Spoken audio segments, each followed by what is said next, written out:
Hello guys, good morning everyone. আজি এক্সাৰচাইজটো হ'ল individual exercise. 1, 2, 3, 4, 5, 6, 7, 8, 9, 10. 1, 2, 3, 4, 5, 6, 7, 8, 9, 10. 1, 2, 3, 4, 5, 6, 7, 8, 9, 10.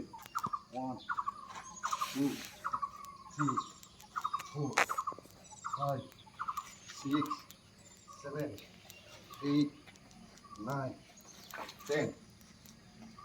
1, 2, 3, 4, 5, 6, 7, 8, 9, 10. 1, 2, 3, 4, 5, 6, 7, 8, 9, 10. মই যিখিনি এক্সাৰচাইজ কৰিলোঁ সেইখিনি এক্সাৰচাইজ হ'ল ফিজিকেল ইণ্ডিভিজুৱেল এক্সাৰচাইজ। এক্সাৰচাইজ কৰাৰ আগতে সদায় ৰানিং কৰি বডিটো গৰম কৰি ল'ব লাগে। আৰু পাৰিলে আপোনালোকে এনেকৈ এক্সাৰচাইজ কৰি থাকিব, এতিয়া ফিজিকেল ঠিক থাকিব আৰু য়ং হৈ থাকিব।